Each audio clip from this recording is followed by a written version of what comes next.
Eu sou Mário Persona e essas são as respostas que eu dei aos que me perguntaram sobre a Bíblia.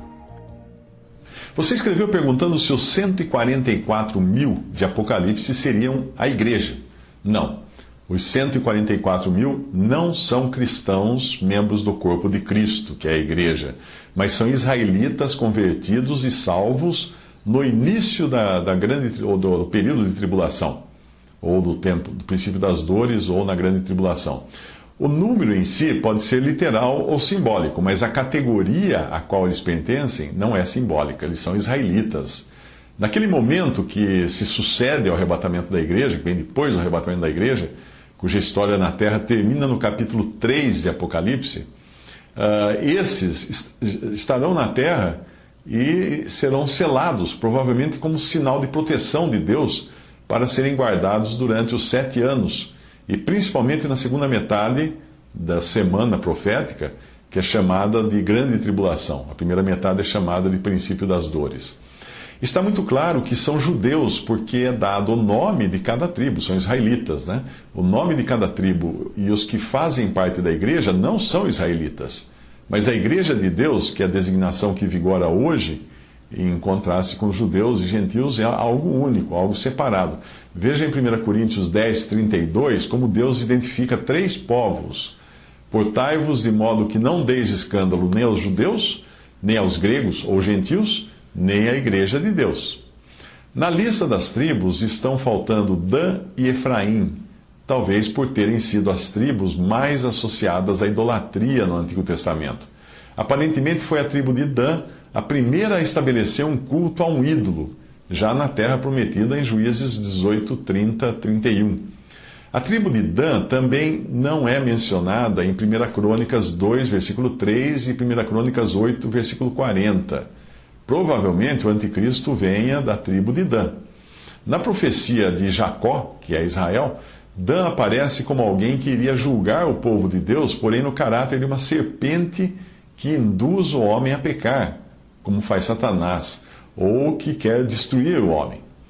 Além disso, logo após tal profecia, vem uma espécie de brado de angústia, como se Israel, assim oprimido, buscasse por libertação. Veja, Gênesis 49, 16 a 17. Dan julgará o seu povo como uma das tribos de Israel. Dan será serpente junto ao caminho, uma víbora junto à vereda, que morde os calcanhares do cavalo e faz cair o seu cavaleiro por detrás. Gênesis 48, 18 diz o seguinte, 49, versículo 18, que se segue, diz: A tua salvação espero, ó Senhor. De Efraim, Oséias profetiza que deveria ficar sozinho por estar entregue à idolatria. Oséias 4, 13, 17 diz: Efraim será entregue aos ídolos, deixa-o. No lugar das tribos de Dan e Efraim aparecem Levi e José. Mas que não se trata de gentios e sim de israelitas, fica mais claro ainda quando nos versículos seguintes são mencionados os gentios. Apocalipse 7, de 9 a 10 diz: Depois destas coisas olhei e eis aqui uma multidão a qual ninguém podia contar, de todas as nações e tribos e povos e línguas que estavam diante do trono e perante o Cordeiro, trajando vestes brancas e com palmas nas suas mãos. E clamavam com grande voz, dizendo: Salvação ao nosso Deus, que está assentado no trono, e ao Cordeiro. A teologia do pacto e a teologia da substituição, que acreditam que a igreja seja sucessora de Israel, inclusive para desfrutar das promessas na terra que foram feitas pelos profetas do Antigo Testamento, essas teologias têm dificuldade em explicar a distinção que é feita claramente no livro de Apocalipse entre igreja, Israel e nações, colocando situações bem específicas para cada um desses grupos de pessoas. A própria profecia do Senhor em Mateus 24, que fala da grande tribulação, não faz sentido a menos que seja lida em contexto judaico.